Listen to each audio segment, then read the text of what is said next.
sa isang lungsod na nababalot ng lihim at kasinungalingan.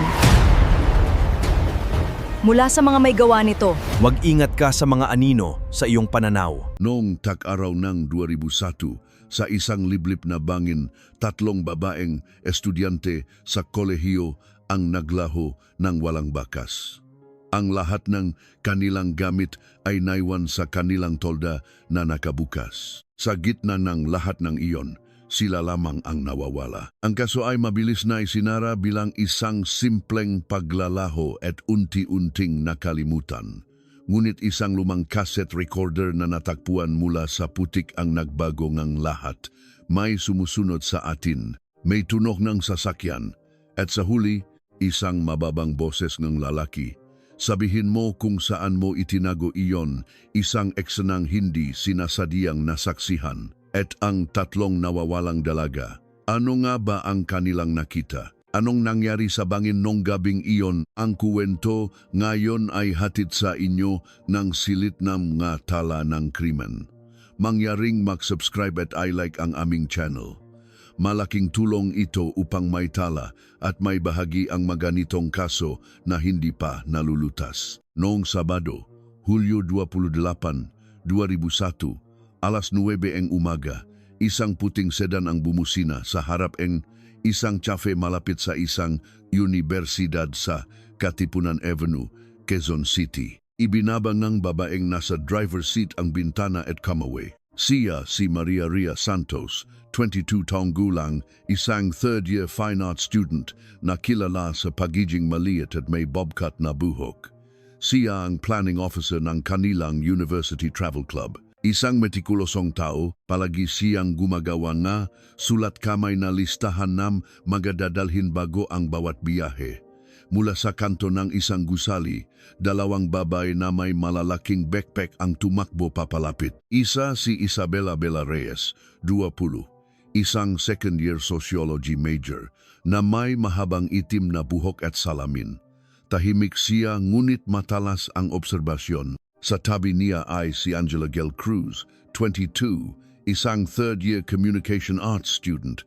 Habang inaayos ang sintas ng kanyang sapatos, si Gel ang pinakamasigla sa 3, isang moodmaker na laging may inggiti sa labi.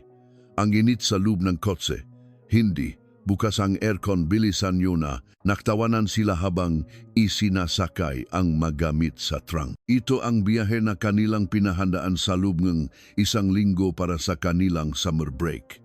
Ang kanilang destinasyon ay ang bangin ng Sinagdala sa Rizal, isang lugar na inirekomenda kay Ria sa isang online forum. Sikat ito dahil sa malalim na bangin at malinaw na tubig, perpekto para sa camping. Alas 10 ng umaga, binaybay nga sasakyan ang highway patungong Hilaga. Tanaw mula sa bintana ang luntiang kabundukan ng Sierra Madre at mula sa radyo ay tumula Takna OPM, Original Filipino Music, ng panahong iyon. Naghalinhinan ang 3 sa pagmamaneho at huminto sa isang service area para bumili ng ice cream at magpakuha ng litrato. Isang ordinaryo, masaya at mapayapang hapon. Alas 1:15 ng hapon, narating nila ang pasukan ng bangin ng Sinagdala.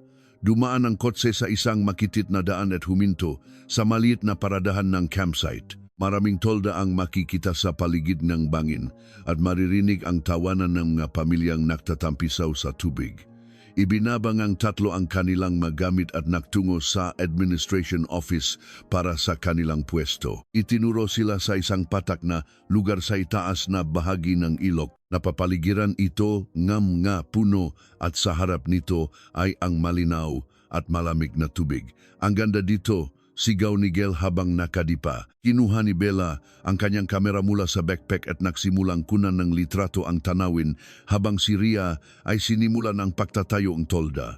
Nagtulungan silang itayo ang kanilang puting dome-shape na tolda. Kahit pinagpapawisan, masaya ang kanilang mga mukha. Bandang alas 2 ng hapon, nananghalian sila sa isang kalapit na karinderya. Nang maglaon, sa investigasyon ng pulisya, ito ang sinabi ng may-ari, mababait at masayahin silang magabata. Kumain silang sinigang habang tinatanong ang tungkol sa mga trail dito. wala akong napansin na kakaiba sa kanila.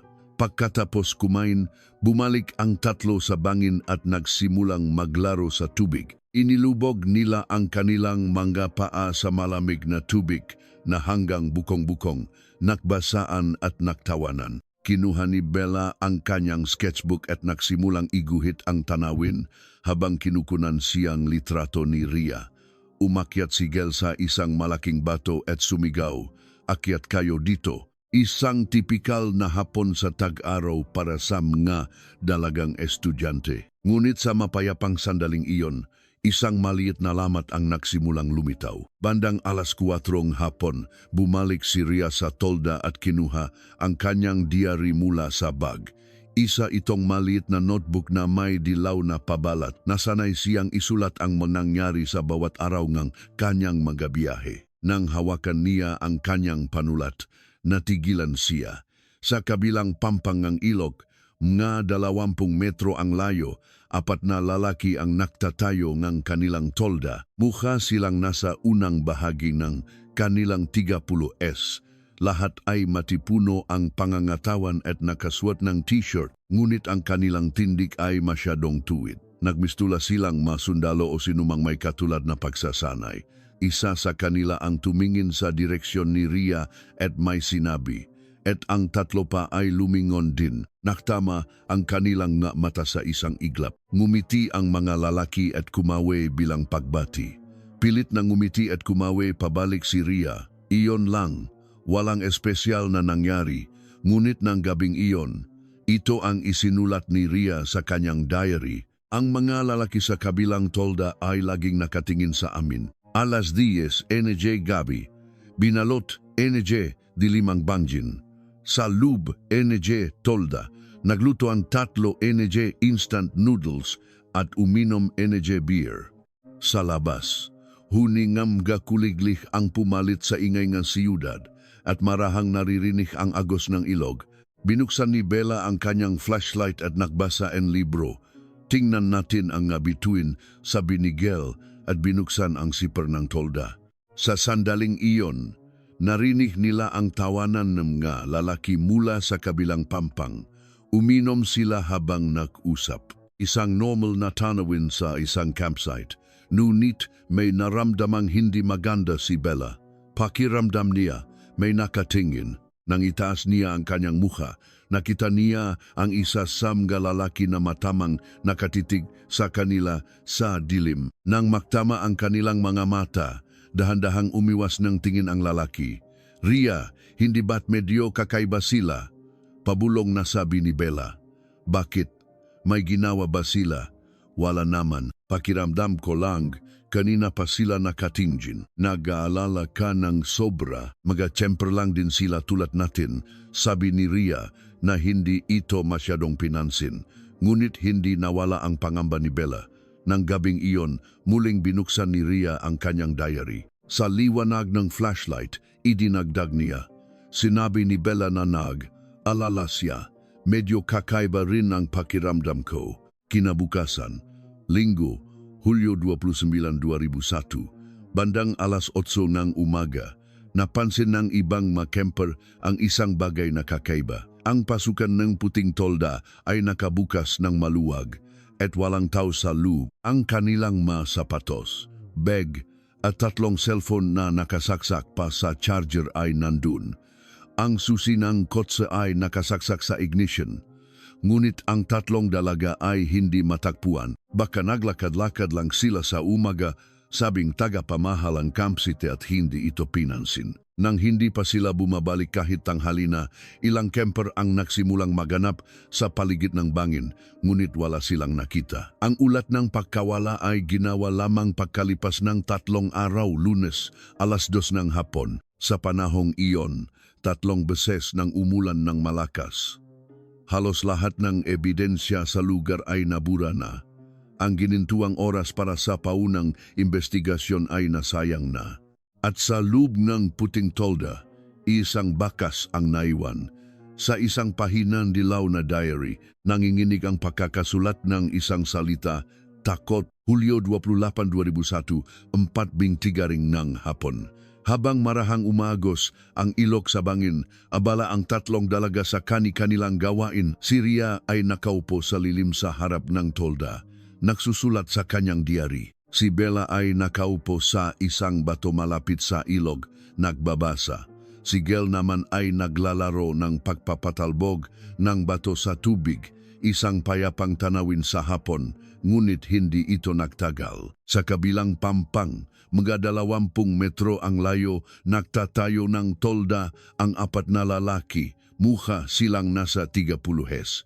Matitipuno ang pangangatawan at maayos ang pananamit. Itim na t-shirt, kulay sokolateng pantalon at makakamukhang hiking boots. Ang kanilang mga kilos ay mabilis at organisado na parang dumaan sila sa espesyal na pagsasanay. Nang matapos itayo ang tolda, naklabas sila ng isang natitiklop na mesa at nagsimulang uminom. Sunod-sunod na nabuksan ang makalata ng beer at unti-unting lumakas ang kanilang boses at tawanan na umalingaw-naw sa buong bangin. Habang nagsusulat, biglang naangat ng tingin si Ria. Isa sa mga lalaki sa kabilang pampang ang nakatingin sa kanya.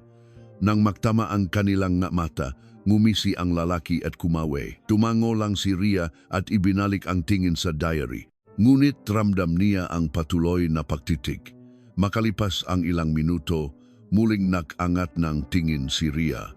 Ngayon, 2 lalaki na nakatingin, nag-usap sila habang tumatawa. Hindi maganda ang naging pakiramdam ni Ria. Pumasok siya sa tolda at nagsulat sa kanyang diary. Ang mga lalaki sa kabilang tolda ay laging nakatingin sa amin. Bandang 6 ng gabi, nagsimulang lumubog ang araw. Naghanda ang 3 hapunan sa harap ng kanilang tolda. Nagluto sila ng instant noodles sa isang portable stove at inihay ng baon nilang adobo at kanin. Cheers! Sigaw ni Gel habang itinaas ang kanyang lata ng beer at nagtawanan sila habang nagbanggaan ng lata. Sa sandaling iyon, isang lalaki mula sa kabilang pampang ang nagsimulang maglakad patungo sa kanila, may hawak na latang beer. Tinawid niya ang mga bato sa ilog at lumapit sa 3. Habang papalapit, tumindi ang kanilang kaba. "Hi miss, camping din kami. Pwede bang makahingi ng kaunting asin?" Tanong ng lalaki na nakangiti.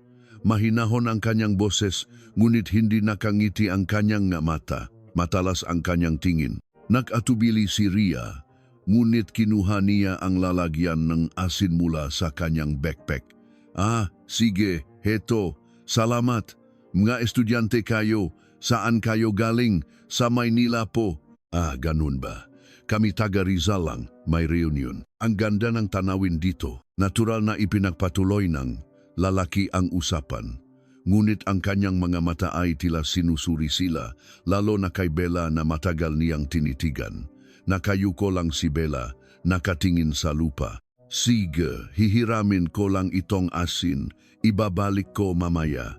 Kinuhang lalaki ang lalagyan ng asin at dahan-dahang bumalik. Pinanot lang siya ng 3 ng walang imik. Nang makabalik ang lalaki sa kanyang tolda, sinalubong siya ng 3 pa. Muli silang tumingin sa direksyon ng mag-dalaga habang nagbubulungan. "Hoy, hindi ba't medyo kakaiba sila?" Pabulong na tanong ni Bella. "Bakit? Kanina pa sila nakatingin, di ba? At yung matang lalaking iyon kanina may iba. Mabait lang siguro sila, nang hiram lang naman ng asin," sabi ni Gel na tila hindi nababahala. Ngunit kahit si Ria ay may naramdamang hindi may paliwanag na pagkaasiwa. Masyadong matagal ang pagtitig ng lalaki na parabang may tinitiyak. Habang kumakain silang hapunan, patuloy nilang nararamdaman ang matitig. Ang mga lalaki sa kabilang pampang ay patuloy sa pag-inom at pag-ingay. Paminsan-minsan, maririnig nila ang tawa habang nakatingin sa kanila. Sa gitna ng kanyang pagkabalisa, muling kinuha ni Ria ang kanyang diary. Sinabi ni Bella na nag-aalala siya. "Medyo kakaiba rin ang pakiramdam ko." Pagpatak ng 9:00 ng gabi, tuluyan ng binalot ng dilim ang paligid. Pumasok ang 3 sa tolda at isinara ang siper hanggang sa itaas. Sa labas, tanging ang huninga manakuliglig at agos na ilog ang naririnig. At ang tawanan ng mga lalaki mula sa kabilang pampang. Kailan kaya sila matutulog? Tanong ni Bella na may halong pag-aalala. Matutulog din yan. Matulog na rin tayo, sabi ni Ria, ngunit sa totoo lang, hindi rin siya makatulog. Pinakinggan niyang mabuti ang mga tunog mula sa kabilang pampang. Kalansing ng magalata, tawanan at paminsan-minsang mababang usapan. Bandang 10:00 ng gabi, tumahimik din sa wakas. Nakahinga sila ng maluwag. Unang nakatulog si Gel at pumikit na rin si Bella. Pinatay ni Ria ang flashlight at humiga. Sa dilim, tanging ang agos ng ilog ang marahang naririnig. Ngunit hindi makatulog si Ria. May mali, mabigat ang hangin at masyadong tahimik. Para bang tumigil din sa pahuni ang mga kuliglig. Dahan-dahang iminulat ni Ria ang kanyang nga mata at tinitigan ang labas sa pamamagitan ng tela ng tolda. Sa sandaling iyon, may naramdaman siyang tao sa labas. Mayabag, dahan-dahan at maingat na papalapit. Pinigil ni Ria ang kanyang hininga. Bumilis ang tibok ng kanyang puso. Tumigil ang mayabag sa tapat ng tolda. May nakatayo sa labas. Isang itim na anino ang mababanaag sa tela ng tolda. Dahan-dahang ginising ni Ria si Bella. Nagising si Bella. Inilagay ni Ria ang kanyang hintuturo sa kanyang labi, hudyat na manahimik. Pareho silang nanahimik at tinitigan ang labas. Ang anino ay hindi gumalaw ng ilang sandali, nakatayo lang ito doon. Makalipas ang ilang minuto, dahan-dahang umatras ang anino, papalayo na ang mga yabag. Hindi makagalaw sina Ria at Bella. Ria, ano yun? Nanginginig na tanong ni Bella. Hindi ko alam. Baka may napadaan lang. Sagot ni Ria. Ngunit hindi rin siya sigurado. Sa ganitong oras, sa kalaliman ng gabi, sino ang dadaan sa harap ng kanilang tolda at bakit napakabagal at maingat. Hanggang sa magumaga, hindi sila nakatulog at kinabukasan naglaho na sila. Ang tolda ay naiwan pati na ang magamit, ngunit ang tatlo ay wala na para silang naglaho sa hangin. Kung sino man ang aninong nakatayo sa labas ng tolda noong gabing iyon, walang sinuman ang nakakaalam. Hulyo 29, 2001, Linggo 8, 10 ng umaga. Nagsimula nang sumikat ang araw sa bangin ng sinagtala. Dahan-dahang nawala ang hamog at maririnig na ang huning ng nga ibon. Isa-isang nagsilabasan ang mataw mula sa kanilang matolda. Isang pamilyang dumating kahapon ang naghahanda ng almusal habang ang mabata ay nagtatakbuhan sa tabi ng ilog. Sa sandaling iyon, isang lalaki ang dumaan sa harap ng puting tolda at napahinto. Ang pasukan ng tolda ay nakabukas ng maluwag. Ang siper ay ibinaba ng buo at kitang-kita ang loob. Ngunit walang tao. Nag-atubili ang lalaki, ngunit sumilip sa loob. 3 sleeping bag ang nakalatag at mga backpack ang nasa isang sulok. 3 cellphone ang nakasaksak pa sa charger at isang diary ang nakalaglag sa sahig. Ang masapatos ay mayos na nakahanay sa pasukan ng tolda. Kakaiba, bulong ng lalaki habang palingalinga. Inisip niyang baka nakpunta lang sa banyo, kaya naghintay siya ng ilang minuto, ngunit walang bumalik. Nagtungo siya sa administration office. Wala pong tao doon sa puting tolda. Nandun lahat ng gamit pero walang tao. Tumingin ang tagapamahala sa tolda mula sa bintana at nagsalita. Baka nag-hike lang ng maga. Yung mga kabataan ngayon, maga umaakyat ng bundok, pero iwan ba nilang nakabukas ang tolda ng ganun? Okay lang yan, babalik din sila agad, sagot ng tagapamahala na hindi ito binigyan ng malaking pansin. Hindi na umimik ang lalaki. Naisip na lang niya na kakaiba talaga. 11:00 ng umaga. Ang puting tolda ay wala pa ring laman. Ilang tsemper ang nagbubulungan habang tinitingnan ito saan kaya nagpunta ang matao sa toldang yan. Mula kaninang umaga, hindi ko pa sila nakikita. Nandun pa rin ang magagamit nila. Kakaiba, ngunit walang sinuman ang gumawang hakbang dahil hindi nila ito problema at inisip nilang babalik din sila. Pagdating ng hapon, tumindi ang sikat ng araw at naging abala ang bangin sa mataong naliligo. Ang puting tolda ay nanatiling walang laman. Sa wakas, nagsimula ng mag-alala ang tagapamahala. Hindi pa rin sila bumabalik. Lumapit siya sa tolda. Sinuri niya ang loob, ngunit pareho pa rin ang sitwasyon tulad ng kaninang umaga. Walang nagbago, tao lang ang wala, nasaan kaya ang sasakyan nila. Sinuri niya ang paradahan at nakita ang puting kotse na naroon pa rin. Nang buksan niya ang pinto sa driver's side, nakita niyang nakasaksak pa rin ang susi, patay ang makina at walang tao sa loob. Nagsimula ng kabahan ng tagapamahala, ngunit nagalangan siyang tumawag sa pulis. Walang bakas ng krimen, tao lang ang nawawala. Baka naglayas o baka nagpunta sa ibang lugar. Hapon, nagsimula ng lumubog ang araw. Isa-isa nang umaalis ang masasakyan mula sa campsite. Ang puting tolda ay naroon pa rin, nakabukas ang pasukan. Bandang alas 6 ng gabi, nagsimulang umulan. Pumasok ang ulan sa loop ng tolda. Nabasa ang sleeping bag at kumalat ang tinta sa maletrang diary. Ngunit walang naksarang tolda dahil wala ang may-ari. Nagalinlangan ang tagapamahala, ngunit sa huli ay isinara niya ang siper ng tolda. Bumalik siya sa kanyang opisina at nagpasyang maghintay hanggang bukas. Hulyo 30, Lunes. Maghapon at magdamag na bumuhos ang ulan. Tumaas ang tubig sa ilog at naging kulay sokolate. Naging maputik ang lupa sa paligid ng tolda. Kung mayroon mang mayapak, nabura na ang lahat. Kinaumagahan, hindi pa rin nagpakita ang tatlo. Nagpasya ang tagapamahala na hindi na siya maring maghintay. Hinaluhog niya ang loob ng tolda para sa pagkakakilanlan. Mula sa isang bulsa, NG bag, nakita niya ang tatlong student ID, Ria Santos, Bella Reyes, Angela Cruz. Lahat ay dalagang estudyante sa kanilang early 20s. Tumawag ang tagapamahala sa universidad, ngunit summer break kaya walang makasagot. Tinawagan niya ang emergency contact number na nakasulat sa ID, ngunit walang sumasagot. Bandang alas 11 ng umaga, sa wakas ay nakausap niya ang ina ni Ria. Hello, kayo po ba ang ina ni Ria Santos? Bakit? Ako po ang tagapamahalang Sinaktala Campsite sa Rizal. Ang anak niyo po ay nakamping dito mula Biyernes, pero mula pa kahapon ng umaga ay hindi na namin siya makita at makontak. Anong ibig mong sabihin? Nanginginig ang boses ng ina. Ipinaliwanag ng tagapamahala ang sitwasyon na ang tolda at magagamit ay naroon pa rin, ngunit ang matao ay wala. Agad na ibinaba ng ina ang telepono at tumawag sa pulis. Alas 2 ng hapon, dumating ang pulisya sa lugar. Ngunit 2 araw na ang lumipas, umulan na rin at ang lugar ay magulo na.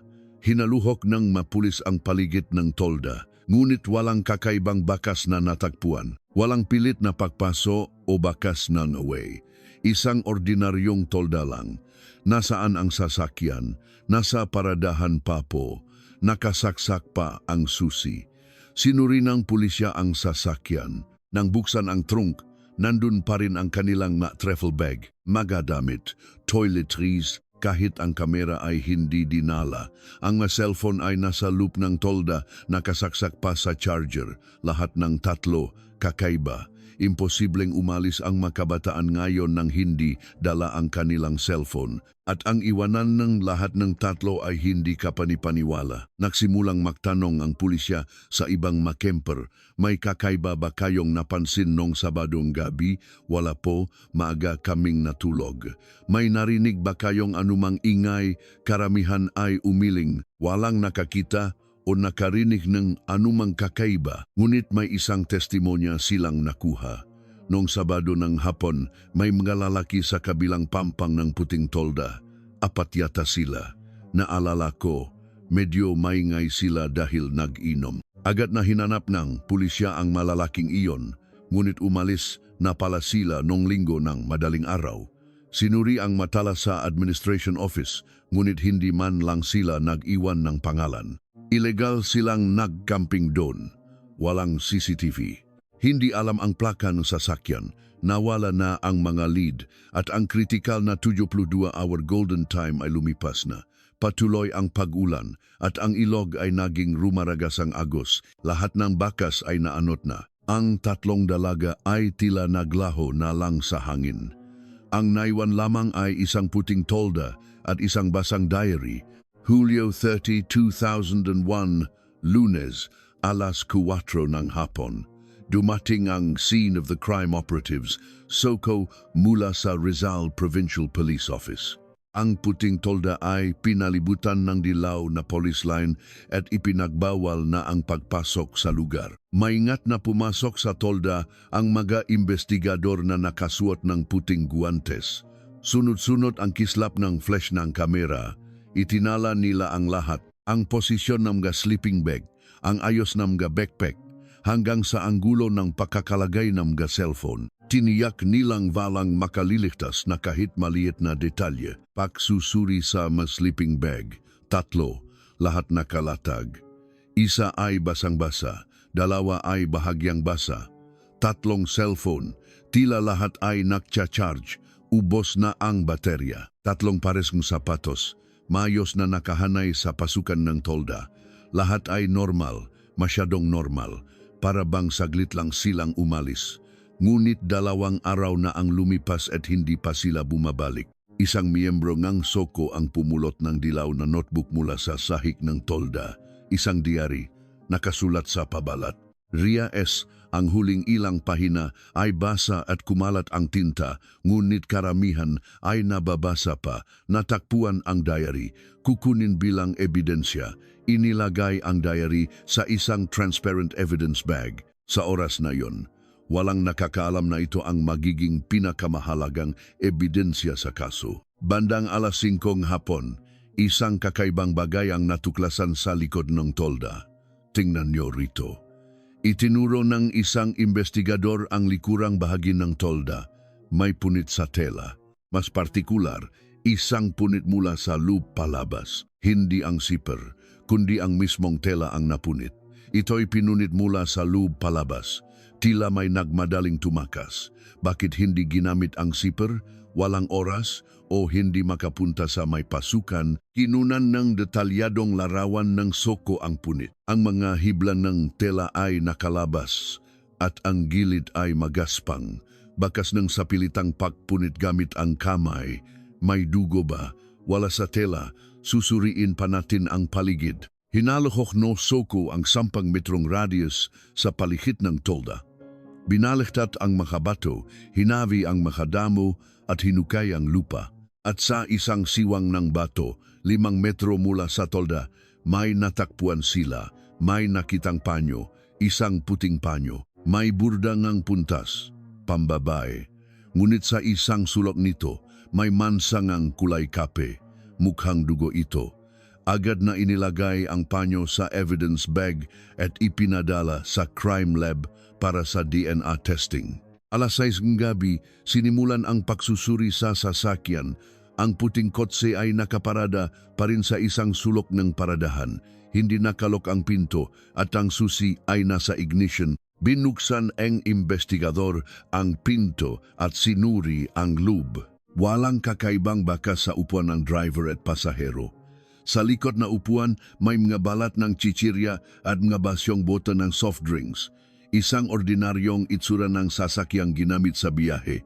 Binuksan ang trunk at nakita ang 3 travel bag. Isa-isang binuksan at sinuri ng investigador ang mga bag, mga damit, toiletries, tuwalya, sombrero, lahat ng kailangan sa biyahe ay naroon. May kamera, isang digital kamera. Binuksan ang kamera.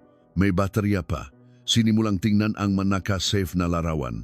Unang larawan, isang group photo ng 3 sa harap ng isang gusali sa katipunan. Lahat sila ay masayang nakangiti. Ikalawang larawan, isang selfie sa loob ng kotse. Ikatlong larawan, ang ice cream na kinain nila sa service area. Ikaapat na larawan, isang landscape shot pagdating sa bangin ng sinagdala. Ikalimang larawan, habang nagtatayo ng tolda. Ika-6 na larawan, habang naklalaro sa ilog. Ang huling larawan ay kuha noong Sabado, 5:40 ng hapon. Isang larawan ng 3 sa harap ng kanilang tolda. Sa likod nila ang papalubog na araw at ang kanilang nga mukha ay punong ngiti at pagkatapos nun, wala ng ibang larawan. Ipinapalagay na naglaho sila 6 na oras matapos kunan ang huling larawan. Kinuha ng investigador ang kamera bilang ebidensya. Alas 9 ng gabi, lumabas ang resulta na pagsusuri mula sa crime lab. Ang mansa sa panyo ay kumpirmadong dugo. Ang resulta na DNA test ay tumugma sa dugo na isa sa 3 dalaga, si Bella Reyes. Hindi gaanong marami ang dugo. Ipinapalagay na hindi ito malubhang sugat. Ngunit ito ay isang napakahalagang ebidensya. Nangangahulugan itong nakaroon ng karahasan. Agad na binago ng pulisya ang direksyon ng investigasyon. Hindi na ito isang simpleng pagkawala, kundi isang posibleng krimen. Hulyo 31, Martes, umaga. Iniulat ang resulta ng pagsusuri sa diary. Sa huling pahina, may mga pangungusap na tila isinulat nung Sabadong gabi. Ang mga lalaki sa kabilang tolda ay laging nakatingin sa amin. Sinabi ni Bella na nag-aalala siya. Medyo kakaiba rin ang pakiramdam ko. At ang huling isang salita, nanginginig ang pagkakasulat, takot. Ang salitang ito ang nagsabing ng lahat. Nakaramdam sila ng takot. Nakaramdam sila ng panganib. Itinuan ng investigation team ang kanilang pagsisiyasat sa mga lalaki sa kabilang tolda. Ayon sa mga saksi, 4 na lalaki ang dumating nong Sabado at umalis nong Linggo ng madaling araw. Ngunit hindi matukoy ang kanilang pagkakakilanlan. Pinalawak ang paghahanap sa paligid ng bangin. Ginamit ang mga K-9 at mga diver para suyurin ang malalalim na bahagi na ilog. Nagpalipad pa ng helikopter para suriin ang mga nakapalibot na bundok. Ngunit wala silang natakpuan. Ang 3 dalaga ay tila naglaho ng walang bakas. At makalipas ang ilang araw, nagsimulang umusad ang sitwasyon sa hindi inaasahang direksyon. Mula sa loop mismo ng pulisya, may mga nagsimulang magmungkahi na baka ito ay isang kusang paglisan. Kahit may natagpuang dugo, kakaunti lang naman. Mahirap isiping malubhang krimen. Ang punit sa tolda, baka nasabit lang sa isang hayop, possible ring nag-impulsong umalis ang mabatang estudyante. Isang kabaliwan, ngunit tuturing walang ibang lead, walang saksi, walang bakas ng salarin. Habang lumilipas ang panahon, unti-unting nabawasan ang sakla ng investigasyon. Nawala rin ang interes ng media. Ang puting tolda ay kinuha bilang ebidensya at inalis na ang police line. Bumalik sa dati ang bangin. Malinaw pa rin ang tubig at muling naglaro ang matao. Ngunit ang mapamilya ng 3 ay araw-araw na bumibisita sa bangin na iyon. Anak, nasaan ka na? Ang sigaw ng isang ina ang tanging umaling-aunaw sa bangin. Walang sagot. Agosto 3, 2001, Biyernes. Nang may balita sa pambansang telebisyon ang kaso, umulan ng matawag sa himpilan ng pulisya. 12 ng tawag bawat araw. Lahat ay nagsasabing nakita nila ang 3 dalaga.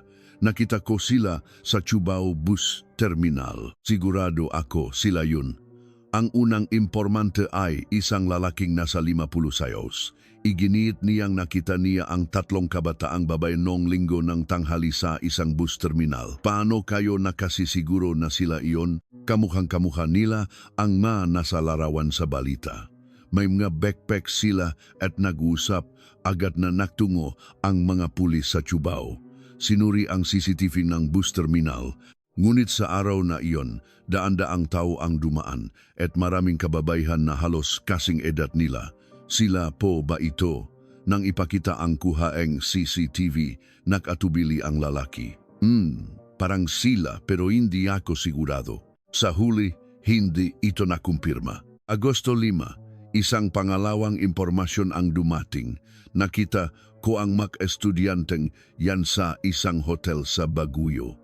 Ang tumawag ay isang babaeng nagmamay-ari ng hotel. Sinabi niyang 3 dalagang mukhang estudyante ang nag-check-in noong Lunes ng gabi.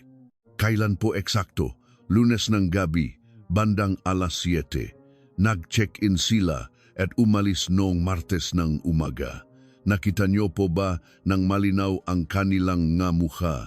Oo, tiningnan ko ang ID nila. Pero isa lang ang nagpakita ng ID. Agad na tumakbo ang mapulis patungong Baguio. Sinuri ang matalaan ng hotel, ngunit iba ang pangalan ng babaeng nak-check-in. Para makasiguro, pwede po bang tingnan ninyo ang larawan? Ipinakita sa may-ari ng hotel ang larawan ng tatlo. Matagal niya itong tinitigan bago umiling. Kamukha nila pero hindi ko masabi ng sigurado. Ang mga dalaga ngayon para kasing makakamukha lahat. Muli maling akala. Agosto 7, patuloy pa rin ang pagdaksangang impormasyon.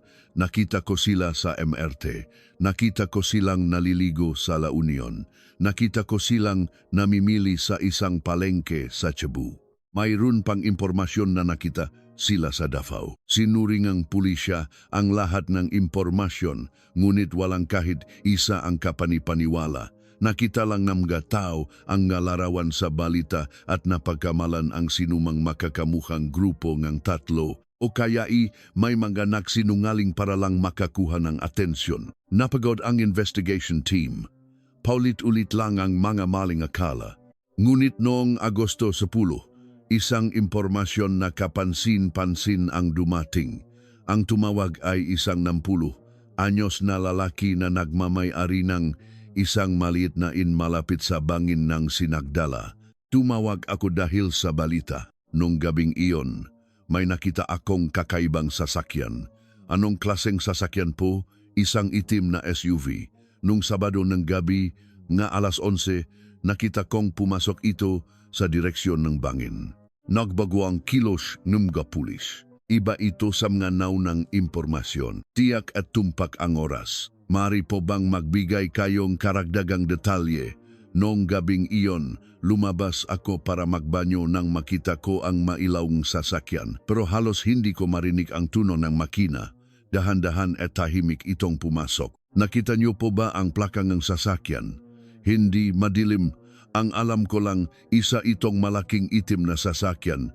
Sino po ang manakasakay? Sa tingin ko, may dalawang lalaki sa driver's at passenger's seat. Parang may tao rin sa likod, pero hindi ako sigurado. Kailan po ito umalis? Madaling araw. Hindi ko alam ang eksaktong oras, pero nagising ako nga alas 4 ng umaga. Narinig ko ang tunog ng sasakyan at nang sumilip ako sa bintana, paalis na ito. Medyo mabilis na ang takbo. Napakalaga ng testimonya na ito. Sabado ng gabi, alas 11, at Linggo ng madaling araw, alas 4 lubos na tumutugma sa oras kung kailan naglaho ang tatlong dalaga. Ano po ang itsurang taong nakaupo sa passenger seat? Hindi ko nakita ng malinaw. Ang alam ko lang, lalaki. Teka, may isa pa. Ano po iyon? Sa bintana ng likod na upuan, may nakita akong puti. Hindi ko alam kung panyo o damit. Pero may puting bagay na nakadikit sa bintana. Para bang may kumakaway. Agad na kumilos ang pulisya. Sinimulan nilang hanapin ang itim na SUV, ngunit mahirap mahanap ng walang plaka. Inilista nila ang lahat ng may-ari ng itim na SUV sa buong Rizal at mga kalapit na lalawigan. Daang-daang sasakyan ang tumukma. Isa-isa nilang sinuri, ngunit walang lead na nakuha. At makalipas ang ilang araw, isa pang impormasyon ang dumating. Nakamping din po ako sa bangin noong Sabado ng gabi. Narinig ko ang usapan ng lalaki habang nagiinom. Ano pong pinag-usapan nila? Hindi ko narinig ng malinaw, pero may mga salitang tulad ng mag-ingat ka o huwag mong sasabihin kahit kanino. Akala ko nun, mga lasing lang na nag-ingay. Naalala niyo po ba ang mukha ng mga lalaking iyon? Madilim. Hindi ko nakita ng malinaw. Ang naalala ko lang, matitipuno sila. Unti-unting nag-ipon ang mga pira-pirasong testimonya. Ngunit walang matibay na ebidensya. Pagsapit ng kalagitnaan ng Agosto, unti-unti nang humina ang matawag. Nawala na rin ang interest ng media. Napalitan ng ibang balita ang kaso ng tatlong dalaga at unti-unti na silang nakalimutan ng publiko. Nagpatuloy ang pulisya sa investigasyon, ngunit walang progreso. Ang apat na lalaki, Ang itim na SUV, ang puting bagay sa bintana lahat ay nanatiling misteryo. At ang pinakamahalagang tanong, nasaan ang tatlong dalaga? Buhay pa ba sila? O, walang makasagot, lumipas ang tag-araw at dumating ang taglagas. Lumamig ang tubig sa bangin at ang mga dahon ng puno ay nagsimulang manilaw. Kakaunti na lang ang mga taong nagga-camping. Sa lugar kung saan nakatayo nun ang puting tolda, wala nang natira. Ngunit ang mga lokal na dumaraan doon ay paminsan-minsan na napapahinto at naaalala ang araw na iyon. Dito yun, di ba, ang lugar ng krimen o ang tatlong dalaga na nawawala pa rin, hindi na natagpuan. Sarado na ang kaso. Nakikibit-balikat na lang ang mataw at nagpapatuloy sa paglalakad. Ang kaso ay dahan-dahang nawawala sa alaala ng publiko. Ngunit ang katotohanan ay nakatago sa isang lugar at para malaman ang katotohanan iyon, kailangan pang maghintay ng 10 taon. Hulyo 15, 2011, Biyernes, alas 10 ng umaga, sa ibabang bahagi ng ilog mula sa bangin ng Sinagtala, nakakaroon ng dredging operation. Kinukuha ang mga putik at graba na naipon sa loob ng maraming taon. Ang mamanggagawa ay abala sa pagpapala habang tumitirik ang araw. Mayroon dito sigaw ng isang babaeng manggagawa. May nakita siyang matigas na bagay mula sa putik. Maingat niya itong kinuha at isang lumang bagay na kasinlaking ang palat ang lumitaw. Isang cassette recorder. Ang plastik na pambalot nito ay kinakalawang na at may mga bitak. Puno ito ng putik at halatang matagal nang nakababad sa tubig. Hinugasan ito ng manggagawa. Sa gilid ng recorder, may nakadikit na lumang label. Halos burado na ang mga letra. Ngunit bahagya pang nababasa. 072901. Saglit na natigilan ang manggagawa. 2001. 10 taon na ang nakalipas at ang petsang Hulyo 29. Parang narinig na niya ito dati. May kakaiba rito. Ipinakita niya ang recorder sa kanyang supervisor. Tumingin din ang supervisor sa petsa at napakunot no. Hulyo 2001. May nangyari ba rito nun? Hindi ko po sigurado, pero mas mabuting dalhin natin ito sa pulis. Alas 2 ng hapon, himpilan ng pulisya. Tinanggap ang recorder bilang ebidensya. Ang nakatalagang opisyal ay si Police Major de la Cruz, 45 taong gulang. 15 taon na siyang naglilingkod sa lugar na iyon at siya ang nakatalaga sa mga hindi pa nalulutas na kaso. Tinitigan ni de la Cruz ang recorder. Nang makita niya ang petsa, nanigas ang kanyang ekspresyon. Huyo husong kilans, kita zerej. Binuksan niya ang kanyang drawer at kinuha ang isang lumang file. Sa pabalat ng manilaw-nilaw, na folder na puno nga alikabok na kasulat, kaso ng pakawala ng nga estudyante sa bangin ng Sinagtala. Nang buksan niya ang file, lumito ang mga larawan ng tatlong babae, Ria Santos, Bella Reyes, Angela Cruz. Si De La Cruz mismo ang isa sa direktang nag-imbestiga sa kasong ito 10 taon na ang nakalipas. May kaugnayan kaya ito sa kasong iyon. Agad niyang ipinadala ang recorder sa crime laboratory para sa restoration. Umaasa sa anumang posibilidad kahit na matagal na itong nakababad sa tubig at sira na. Hulyo 22, tumawag ang crime lab. Possible pong ma-restore. Malaki ang pinsala sa tape pero may ilang bahagi ng audio na maaring makuha. Agad na naktungo si De La Cruz sa crime lab. Hulyo 25, Lunes. Pagkatapos ng isang linggong pagtatrabaho ng nga audio analyst, sa wakas ay na-restore ang tape. Hindi maganda ang kalidad ng tunok. Maingay at pira-piraso. Ngunit may magboses na naririnig. I-replay na po namin. Mula sa speaker, umugong ang ingay at isang boses ng babae, nagre-record ako ngayon. Oh, nakaon yung pulang ilaw. Bakit ka biglang nagre-record? Wala lang. Gusto ko lang makiva ng alala. Napalunok si De La Cruz. Maboses ng mga dalaga. Ang maboses nila ang manawawala 10 taon na ang nakalipas. Nagpatuloy ang recording. Ria, Nandun pa rin ba sila? Oh, tuloy pa rin ang inuman. Ang ingay nila nakakatakot. Bakit ba lagi silang nakatingin dito? Hindi ko alam.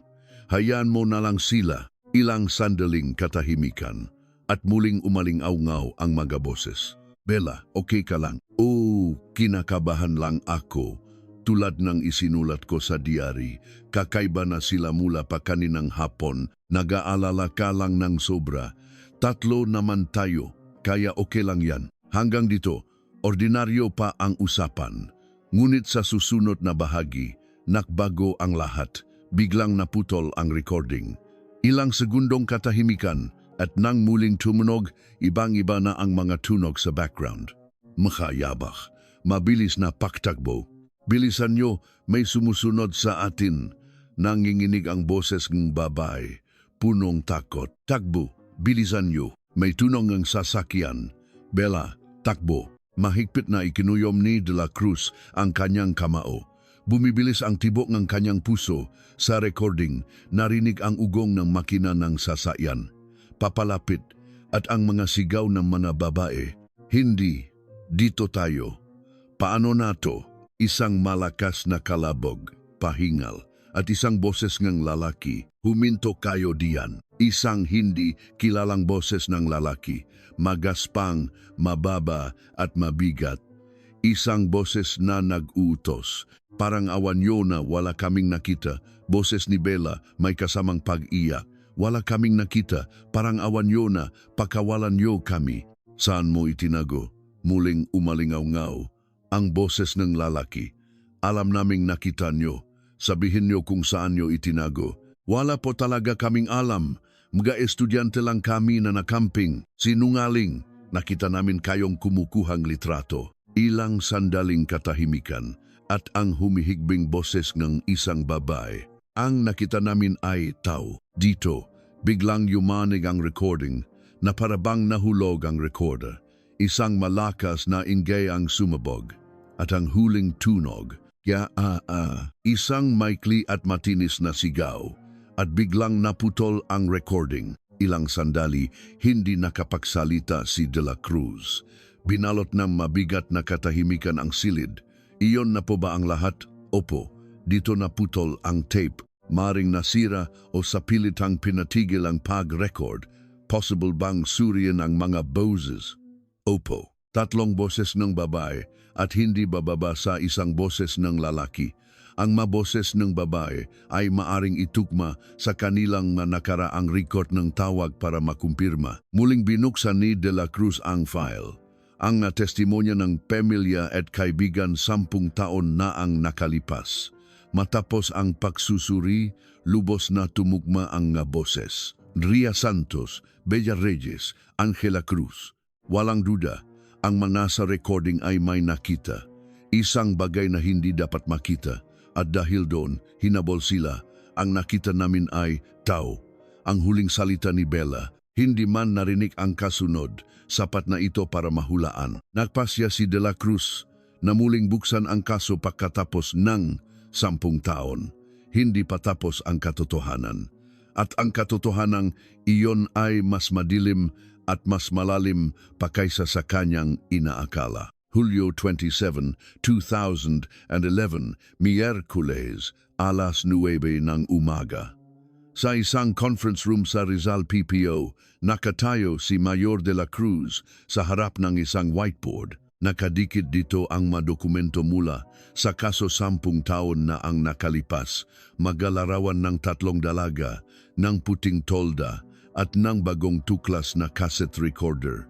Pakinggan natin ulit ang recording. Umalingaw-ngaw ang audio sa silid. Tahimik na nakikinig ang mga investigador. Ang nakita namin ay tao. Nang matapos ang recording, isang investigador ang nagsalita. Ano ang ibig sabihin ng nakita nila ang isang tao? Nasaksihan ba nila ang isang krimen? Malamang may sinabi rin ang lalaki na nakita namin kayong kumukuha ng litrato. Baka may nakuhanan silang mahalagang ebidensya. Pero ang digital camera na nakuha natin 10 taon na ang nakalipas, walang kakaibang litrato. Baka binura ang data o baka ibang kamera, sinimulang halungkatin ni De La Cruz ang matala ng krimen noong Hulyo 28, 2001 at mga araw sa paligid nito. Sinuri niya ang lahat ng insidente, aksidente at ulat ng pagkawala sa buong lalawigan ng Rizal at isang tala ang nakaagaw ng kanyang pansin noong Hulyo 16, 2001 sa itaas na bahaging ng ilog mula sa bangin ng Sinagtala. Nagkaroon ng joint operation ang DENER at pulisya laban sa illegal na pagkuha ng graba at buhangin quarrying. Ngunit nakatakas na ang mga operator, illegal na quarrying. Mas malalim ang sinuri ni De La Cruz. Noong panahong iyon, maraming malalaking proyekto ng kalsada at dam sa Rizal, kaya mataas ang demand para sa graba. May impormasyon na ilang tiwaling kumpanya ang ilegal na kumukuha ng graba mula sa mga ilog at kumikita ng malaki. 3:00 ng hapon, pinuntahan ni De La Cruz ang dating opisyal ng DEN na nakatalaga noon. Naalala niyo po ba ang operasyon laban sa illegal na quarrying sa Sinagdala noong Hulyo 2001? Naalala ko. Matagal din naming naging problema yan. Natukoy po ba ang pagkakakilanlan nga operator? Ilang tauhan lang ang nahuli namin pero hindi namin naabot ang mana sa likod nito. May mga sismis na malaking tao ang sangkot. Malaking tao. Mga lokal na politiko o opisyal. Walang pruweba pero kanon ang usap-usapan. Humingi si De La Cruz ng karakdagang madokumento at makalipas ang ilang araw, sa mapapel na kanyang natanggap, isang mahalagang impormasyon ang kanyang natuklasan. Noong kalagitnaan ng Hulyo 2001, isang empleyado ng munisipyo ang biglang nag-resign. Siya si Gay Bautista, 38 taong gulang, nakatalaga sa engineering office. Siya ang namamahala sa mga permit para sa quarrying at pamamahala ng lupa. Bakit siya biglang nag-resign? Sinundan ni De La Cruz ang mga yapak ni Bautista. Pagkatapos mag-resign, lumipat siya sa Antipolo at nagtayo ng isang maliit na kumpanya ng construction supplies. Agosto 3, Miyerkules, nagtungo si De La Cruz sa Antipolo. Ang opisina ni Bautista ay isang lumang gusali sa Labas NG Bayan. Nang pumasok si De La Cruz, isang lalaking mukhang nasa 50s ang nakaupo sa isang mesa. Kayo po ba si Gay Bautista? Sino po sila? Mula po ako sa Rizal PPO Major De La Cruz. May ilang bagay lang po akong itatanong. Nanigas ang mukha ni Bautista. Naalala niyo po ba ang tungkol sa illegal na quarrying sa bangin ng Sinagtala noong Hulyo 2001? Matagal na yon, hindi ko na matandaan. Sa parehong taon at buwan, sa parehong bangin, 3 dalaga ang nawala. Alam niyo po ba iyon? Nanginginig ang kamay ni Bautista. Natabig niya ang kanyang tasa ng kape at natapon ito sa mesa. Ay, pasensya na. Medyo nanginginig ang magkakamay ko kamakailan. May alam po ba kayo sa kaso? Wala akong alam. Ngunit ang kanyang kilos ay malinaw na may itinatago. Nagpatuloy si De La Cruz sa pagtatanong. Nagkaroon po ba kayong kontak sa mga illegal na operator noon? Sa trabaho? Pero, noong Sabadong gabi, pumunta po ba kayo sa Camp City sa bangin Sinagtala? Hindi sumagot si Bautista. Nakayuko lang siya. Gay Bautista, ano po ang nangyari 10 taon na ang nakalipas? Mahabang katahimikan. Hinawakan ni Bautista ang kanyang nanginginig na kamay. Wala po talaga akong alam. Pakiusap, huwag niyo na akong idamay dito. Ano po ang ikinakatakot niyo? Hindi na nagsalita si Bautista. Nagpasya si De La Cruz na subukan ang ibang paraan. Makalipas ang ilang araw, sinimulan niyang hanapin ang mga taong sangkot sa illegal na quarrying nun. Ngunit karamihan ay patay na o nawawala. Ang may-ari ng kumpanya, isang Gay. Si ay namatay sa isang car accident noong 2005. Isang construction worker ang namatay sa sakit noong 2008. Ang taong nasangkot noon ay hindi na makontak. Tanging isang taon na lang ang natitira, ang dating supervisor ni Bautista sa munisipyo, si G. Reyes. Ngunit siya ay nasa isang nursing home na at may malubhang dementia. Agosto 15, binisita ni De La Cruz ang nursing home. Si Reyes, na 75 taong gulang na, ay nakaupo sa isang wheelchair at nakatingin sa labas ng bintana. Nang lumapit si De La Cruz, dahan-dahan siyang lumingon. Reyes, pulis po. May ilang bagay lang po akong itatanong.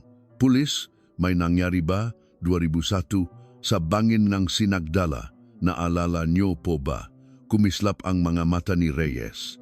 Tila may naalala, bangin ng Sinagdala. Oh, ano po ang nangyari sa bangin? Ilang sandaling tahimik si Reyes at bigla nagsimula siyang umiyak.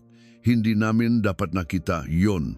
Sino po ang nakakita at ano po ang nakita? Ang mga estudyante. Nakita ng mga estudyante. Ang ano po? Ang ginawa namin. Ang paglilibing namin. Napalunok si De La Cruz. Sino po ang inilibing ninyo? Ngunit hindi na sumagot si Reyes.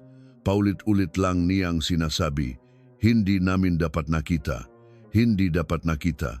Lumapit ang isang nurse. Hanggang diyan na lang po. Lalala ang kondisyon niya. Umalis si De La Cruz sa nursing home na gulong-gulo ang isip. Ang nakitang mga estudyante ay isang murder scene. Isang taong pinatay dahil sa away sa illegal na quarrying at inililibing para itago ang krimen. At ang tatlong dalaga na nakasaksi nito ay hinabol at pinatay para patahimikin, quarrying, pagpatay at pagtatakip. Noong gabing iyon 10 taon na ang nakalipas. Ang nangyari sa bangin ng Sinagdala ay hindi isang simpleng pagkawala, kundi isang organisadong krimen. Ngunit kulang na kulang ang ebidensya. Ang saksi ay may dementia. At karamihan sa mga sangkot ay patay na. Nakita na ang katotohanan. Ngunit para makamit ang hustisya, masyadong mahaba na ang panahong lumipas. Agosto 20, 2011, Sabado, alas 2 ng hapon. Muling binuo ng investigation team ang buong larawan ng kaso pagkatapos ng 10 taon. Sa whiteboard ng conference room, isang komplikadong diagramang iginuhit. Ang ilegal na operator na si G. Ang opisyal ng munisipyo na si Bautista, construction worker at makasabwat na hindi pa pinapangalanan. Nagsimulang magulat si De La Cruz sa harap ng team. Noong Hulyo 2001, laganapang ilegal na quarrying sa lugar na ito. May sabwatan sa pagitan nila at nga lokal na pamahalaan. At sa proseso, may isang taong naging biktima at inilibing sa bangin. Sino po ang biktima? Hindi pa natutukoy. Ngunit kung pagsasamahin ang testimonya ni Reyes at ang laman ng recorder, lumalabas na nasaksihan ng 3 dalaga ang pagpatay at paglilibing sa isang tao. Kung ganon, hindi ba't dapat nating hanapin ang bangkay? 10 taon na ang lumipas. Ang lugar ngang ilegal na quarrying noon ay naging kalsada na. Halos impossible nang makahanap ng bakas. Katahimikan ang bumalot sa conference room. Humingi ng tulong si De La Cruz sa piskalya, ngunit malamig ang sagot na bumalik. Kulang ang pisikal na ebidensya. Hindi sapat ang recording para magsampa ng kaso. May saksi po tayo. Si Reyes ay direktang umamin. Ang testimonya ng isang pasyenteng may dementia ay hindi kinikilala sa korte. Hindi rin ito isang malinaw na pagamin. Paano si Bautista? Sigurado akong may alam siya. Walang ebidensya na magpapatunay sa kanyang pagkakasangkot. Ang pagre-resign niya 10 taon na ang nakalipas ay hindi sapat para patunayan na sangkot siya sa krimen. Nakarating sila sa isang pader. Agosto 25, muling binisita ni De La Cruz si Bautista sa Antipolo. G. Bautista, huling beses ko na pong itatanong, ano po ang nangyari nung gabing iyon? At tumingin si Bautista sa labas kubintana at nagsalita. Major, biktima rin ako. Wala akong nagawa. Ano po ang ibig ninyong sabihin? Nakakatakot sila. Sinabihan ako na kung magsusumbong ako, mapapahamak ang pamilya ko. Hanggang ngayon, takot pa rin ako kahit 10 taon na ang lumipas. Umiling si Bautista. Karamihan sa kanila, patay na. Pero kung sasabihin ko ang katotohanan, ano ang magbabago? Babalik ba ang mga estudyanteng iyon? Hindi bababa sa karapatan ng kanilang mga pamilya na malaman ang katotohanan. Huminga ng malalim si Bautista at nagsalita. Wala akong direktang nakita. Narinig ko lang na may pinroseso sila sa bangin nong gabing iyon at nakita itong ng estudyante kaya hinabol sila ng matauhan ni Sai. Ang kasunod nun, hindi ko na alam. Talagang hindi ko alam. Pagpasok ko sa trabaho kinabukasan, kinausap ako ni Sai. Sinabi niya na mas mabuti para sa akin ang manahimik. At 1 linggo pagkatapos nun, pinilit akong mag-resign. Tinakot po kayo. Gano na nga, hanggang doon lang ang testimonya ni Bautista. Isang circumstantial na pahayag, hindi isang matibay na ebidensya. Setyembre 5. Ibinaba ng piskalya ang pinal na desisyon, dismissed due to insufficient evidence. Noong 2010, inalis na ang statute of limitations para sa murder. Sa batas, maaari pa ring habulin ang salarin, ngunit walang matibay na pisikal na ebidensya tulad ng bangkay. Hindi matukoy kung sino ang biktima, at higit sa lahat ang pinaghihinala ang salarin ay patay na ang 4 na lalaki, ang itim na SUV, ang mga boses sa recording. Ang kanilang mga pangalan at mukha ay hindi na matutukoy. Setyembre 17, opisyal na isinara ang kaso. Nakasulat sa final report.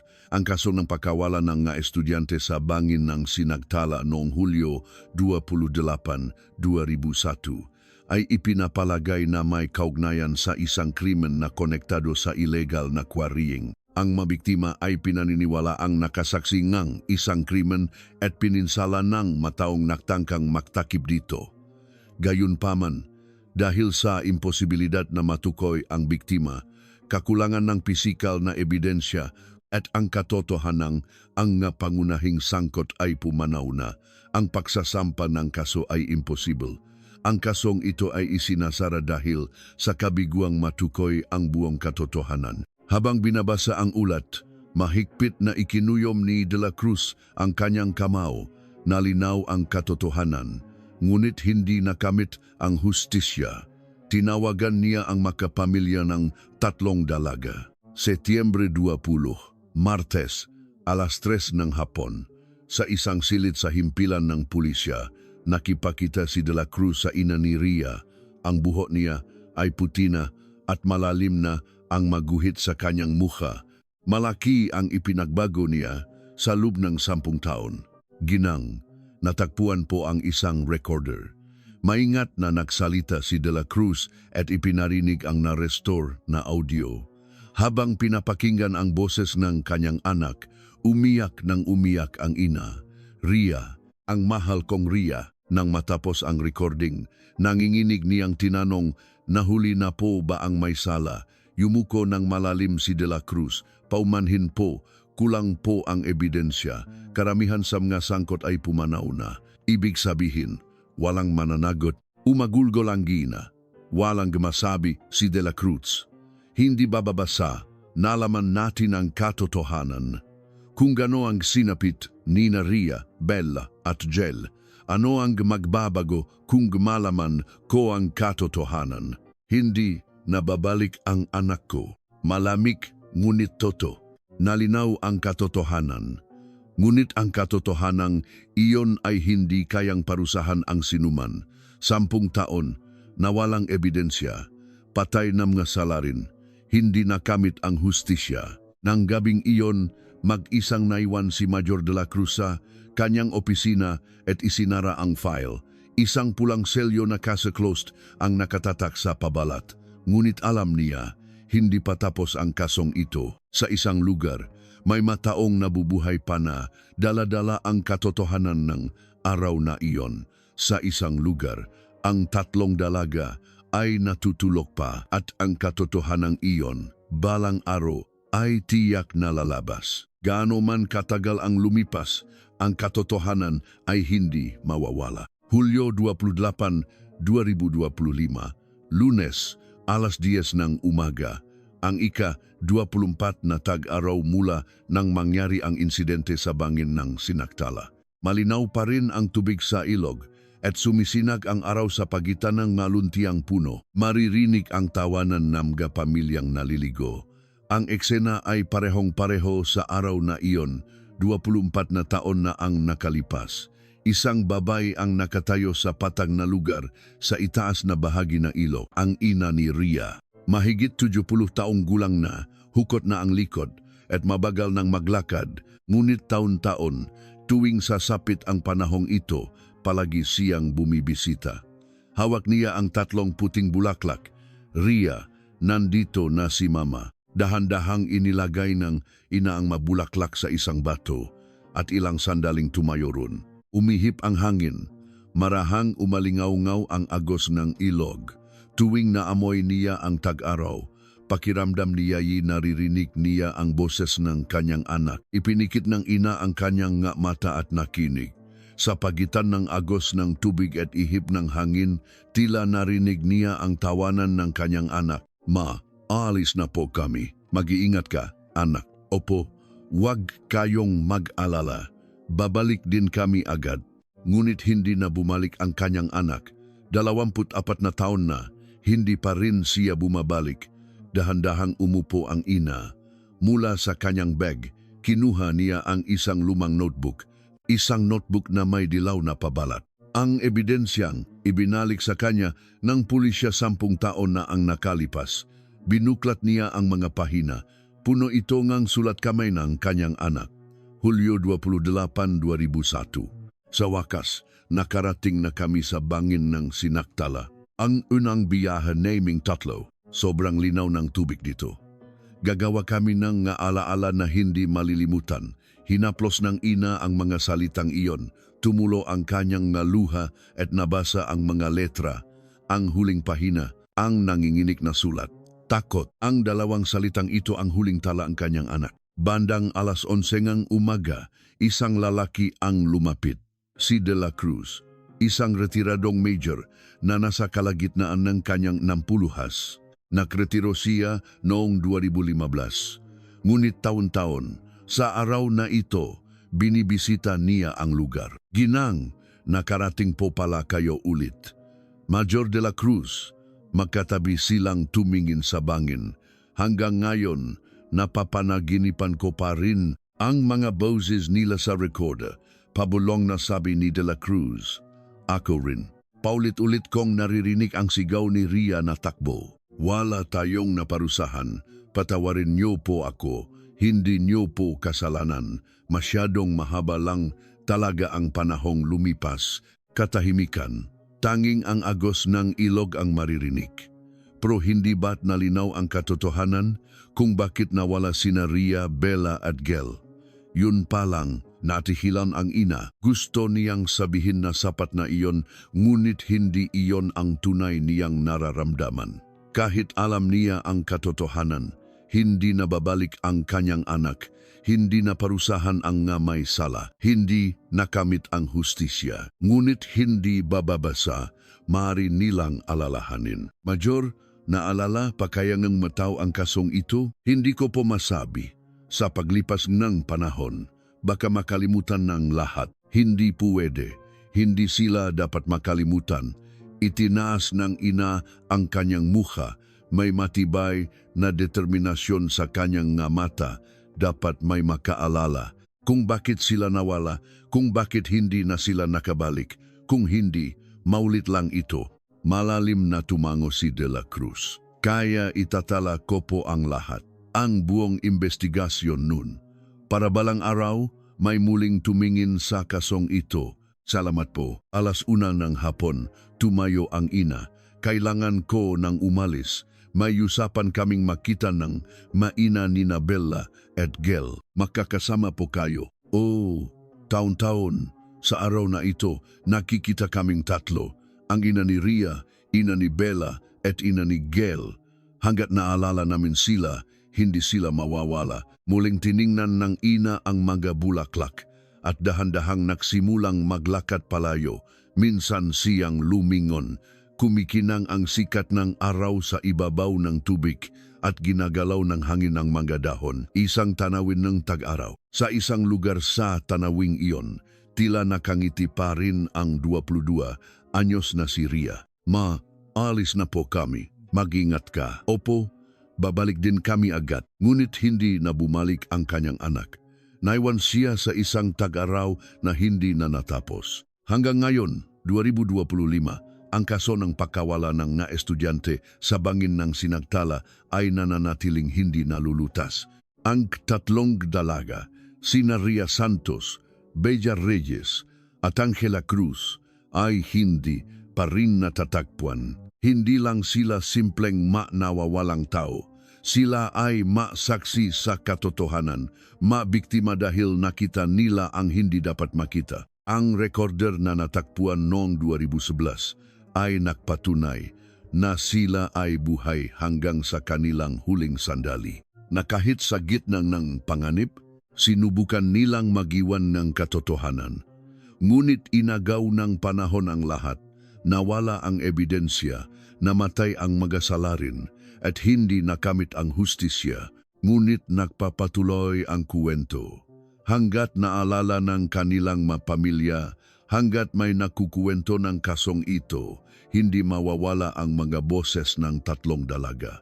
Ang bangin ay tahimik pa ring umaagos. Sa isang lugar sa agos ng tubig, umuulit pa rin ang sigaw na takbo at kami ay nagtatanong kung hindi mo sila alalahanin, ang kanilang pangalan ay tuluyan ng maglalaho. Maalala mo ba ang kasong ito? Ang aral na iniwan sa atin ng kasong ito ay malinaw. Una, ang kahalagahan ng mabilis na paunang investigasyon. Kapag nawala ang 72, our golden time, halos impossible nang matagpuan ang katotohanan. Ikalawa, ang panganib ng kapangyarihan at pagtatakip. Kapag naksanip ang katiwalian at kasamaan, inosenteng mamamayan ang nagiging biktima. Ikatlo, ang lakas ng alaala. Kahit hindi makamit ang hustisya, ang pag-alala mismo ay may kahulugan. 24 na taon na ang lumipas, binibisita pa rin ng tatlong pamilya ang bangin, naghihintay, na balang araw, ang buong katotohanan ay malilinawan, na balang araw, babalik ang kanilang nga anak, ngunit hindi sumasagot ang bangin. Tanging ang agos ng tubig, dala ang mga alaala ng araw na iyon, ang patuloy na umaagos. Ano ang masasabi ninyo sa kuwenton gayon? Manyaring mag-subscribe at I like ang aming channel. Ang Matala ay magpapatuloy na maghatid ng mga kuwentong nakalimutan ng lipunan, ngunit hindi dapat kalimutan. Maraming salamat sa panonood.